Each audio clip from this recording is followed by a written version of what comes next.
ఈరోజు టైఫాయిడ్ వల్ల వచ్చే సమస్యలకు పరిష్కారాసనాలను చూద్దాం. ముందుగా అందులో కపాలభాతి ప్రతిరోజు కనుక చేసినట్లయితే టైఫాయిడ్ ఇలాంటి సమస్యలు రాకుండా ఉంటాయి. వచ్చిన తర్వాత దాని తీవ్రతను కూడా ఇది బాగా తగ్గిస్తుంది. మరి ఇప్పుడు కపాలభాతి ఎలా చేయాలో చూద్దాం.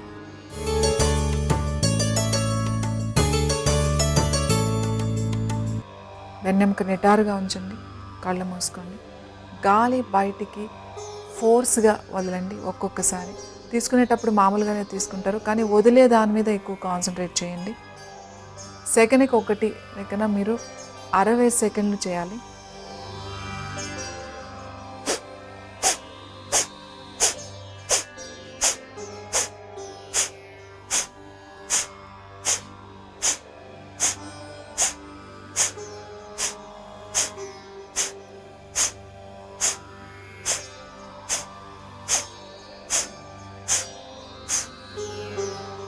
రిలాక్స్.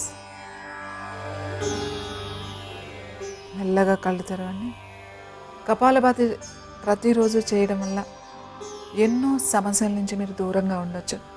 అలాగే మన మెదడుకి రక్త ప్రసరణ బాగా జరిగి జ్ఞాపక శక్తి, మీకు ఏకాగ్రత కూడా పెరుగుతుంది.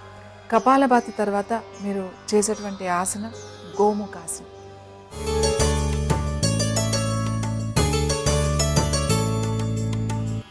ముందుగా మీ ఎడమ పాదాన్ని వెనుకకు మడిచి ఉంచాలి.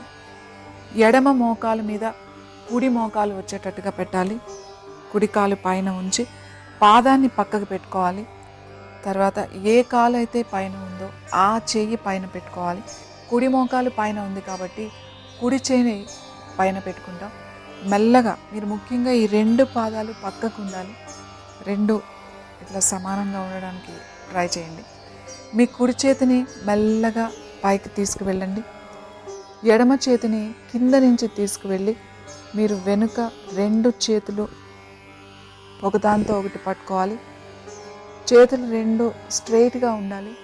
మీ కుడి చెవి పక్కనే ఉండాలి. వెన్నెముక నిటారుగా ఉండాలి. తల కూడా నిటారుగా ఉంచాలి. మీరు 30 నుంచి 60 సెకండ్ల పాటు ఈ ఆసనంలో ఉండాలి. కళ్ళు మూసుకుని ప్రశాంతంగా కూర్చోండి. మీ శ్వాస మీదే ధ్యాస ఉంచండి. తర్వాత నెమ్మదిగా శ్వాస వదులుతూ మీ చుబుకాన్ని మోకాలు కానించండి.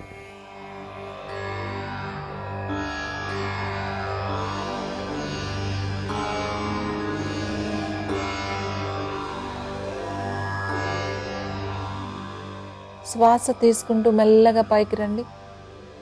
మెల్లగా నెమ్మదిగా మీ 2 చేతులు మెల్లగా రిలాక్స్ చేయండి. చాలా నెమ్మదిగా తీయాలి. చేతులు తీసేటప్పుడు మీరు ఒకేసారి 2 చేతులు ఒకేసారి లాగొద్దు, ఎక్కడ జర్క్ ఇవ్వడం చేయకూడదు.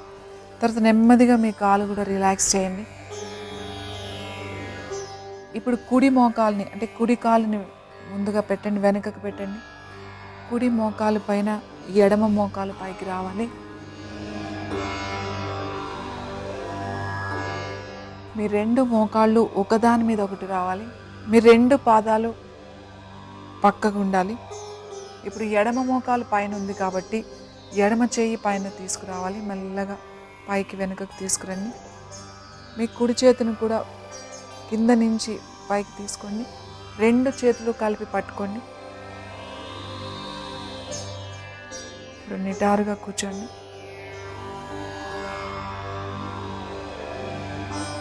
మెల్లగా శ్వాస తీసుకుని వదులుతూ ఉండండి.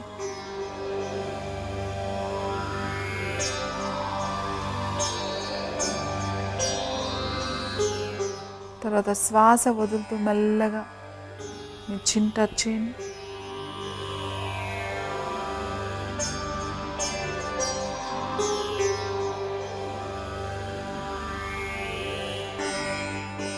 శ్వాస తీసుకుంటూ నెమ్మదిగా పైకి రండి.